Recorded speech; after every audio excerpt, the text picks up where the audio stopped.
ചർച്ചകൾക്കൊന്നും താനില്ല എന്ന അൻവർ വീരവാദം മുഴക്കിയെങ്കിൽ പോലും ഇന്നലെ രാത്രിയിലടക്കം ഇത്തരത്തിലുള്ള യോഗങ്ങളും ചർച്ചകളും സമവായ നീക്കങ്ങളും ഒക്കെ നടന്നു എന്നുള്ളതാണ് ഇന്ന് രാവിലെ ഇപ്പോൾ മാധ്യമങ്ങളെ കണ്ടപ്പോൾ അൻവറിന്റെ വാക്കിൽ നിന്ന് നമുക്ക് മനസ്സിലാക്കുന്നത്.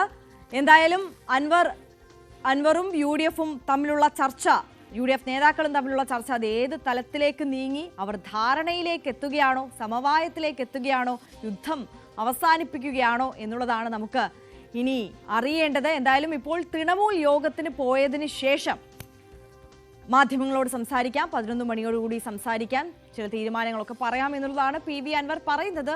ഏറെ ആകാംക്ഷയോടെ രാഷ്ട്രീയ കേരളം എന്തായാലും നിലമ്പൂരിലേക്ക് ഉറ്റുനോക്കുകയാണ്. UDF ക്യാമ്പിൽ നിന്ന് എന്തൊക്കെ വിവരങ്ങൾ വരുന്നു, അൻവർ എന്ത് നിലപാട് പ്രഖ്യാപിക്കുന്നു എന്നതൊക്കെ നമ്മൾ കാത്തിരിക്കുകയാണ്. അതിനിടയിലാണ് ഇന്ന് LDF സ്ഥാനാർത്ഥി പ്രഖ്യാപനം കൂടി വരുന്നു എന്നുള്ള വാർത്തകൾ നമുക്ക് മുന്നിലുള്ളത്. ആരായിരിക്കും LDF പാളയത്തിൽ നിന്ന് പടപൊരുതാൻ ഇറങ്ങുന്നത് എന്നാണ് അറിയേണ്ടത്. VV അരുൺ ഉണ്ട്. അരുൺ, എന്താണ് പ്രതീക്ഷിക്കേണ്ടത് LDF ക്യാമ്പിൽ നിന്ന്?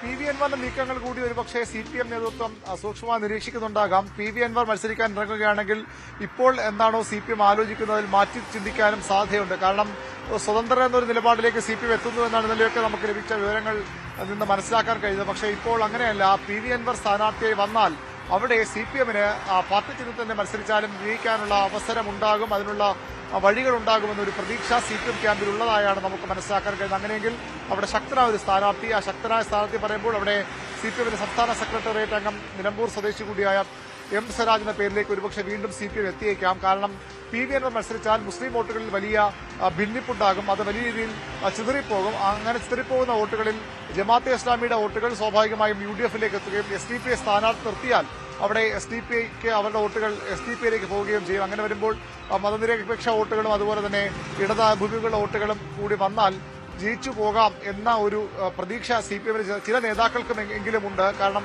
M സ്വരാജ് മുസ്ലിം വോട്ടുകളും സമാഹരിക്കാൻ കഴിവുള്ള നേതാവെന്ന് CPM വിലയിരുത്തുന്നു. പലപ്പോഴും മുസ്ലിങ്ങളുടെ വിഷയങ്ങളുമായി ബന്ധപ്പെട്ട കാര്യങ്ങളിൽ, അത് പലസ്തീൻ വിഷയമായിക്കോട്ടെ അല്ലെങ്കിൽ അയോധ്യ വിഷയമായിക്കോട്ടെ ഒക്കെ M സ്വരാജിന്റെ പോസ്റ്റുകൾ വലിയ രീതിയിൽ നിലപാടുകൾക്ക് കയ്യടി ലഭിച്ചിട്ടുണ്ട്.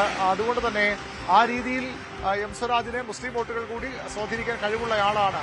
അങ്ങനെയെങ്കിൽ ഒരു രാഷ്ട്രീയ പരീക്ഷണത്തിന് CPM-ന്റെ സംസ്ഥാന സെക്രട്ടറി രംഗത്തെ വിട്ടുകൊടുത്താലും തരക്കേടില്ല എന്ന ചിന്തയുള്ളവർ CPM-നുണ്ട്. പക്ഷേ തീരുമാനമായി വരുമോ, സ്വരാജ് അതിന് സമ്മതം കൊള്ളുമോ, അല്ലെങ്കിൽ മുഖ്യമന്ത്രി പിണറായി വിജയൻ സംസ്ഥാന സെക്രട്ടേറിയറ്റുമൊക്കെ ആ ഒരു നിർദ്ദേശം സ്വരാജിനോട് മത്സരിച്ചേ മതിയായ നിർദ്ദേശം പറയുമോ എന്ന കാര്യമൊക്കെയാണ് അറിയേണ്ടത്. ഉപതെരഞ്ഞെടുപ്പാണ്. ഉപതെരഞ്ഞെടുപ്പിൽ അത്ര പ്രധാനപ്പെട്ട നേതാവിനെ ഇറക്കിയ ഒരു പരീക്ഷണത്തിന് CPM തയ്യാറാകുമോ എന്നൊന്നും വ്യക്തമല്ല. ഏതായാലും അത്തരം സാധ്യതകൾ കൂടി നേതാക്കൾ ചൂണ്ടിക്കാട്ടുന്നുണ്ട്. അല്ലെങ്കിൽ ഒരു പക്ഷേ നമ്മൾ നേരത്തെ പറഞ്ഞ പോലുള്ള സ്വതന്ത്ര സ്ഥാനാർത്ഥികളിലേക്ക് CPM പോകാനാണ് സാധ്യത. തീർച്ചയായും VV അരുണാണ് വിവരങ്ങൾ നൽകിയത്. അരുൺ സൂചിപ്പിച്ചതുപോലെ തന്നെ അൻവറിന്റെ നീക്കങ്ങളും സസൂക്ഷ്മം നിരീക്ഷിക്കുകയാണ് LDF ക്യാമ്പ്. സ്ഥാനാർത്ഥി പ്രഖ്യാപനത്തിലടക്കം അതിൽ നിർണായകമായ മാറ്റങ്ങൾ വരുത്തും എന്നുള്ള സൂചനകൾ കൂടിയാണ് മുന്നിലുള്ളത്.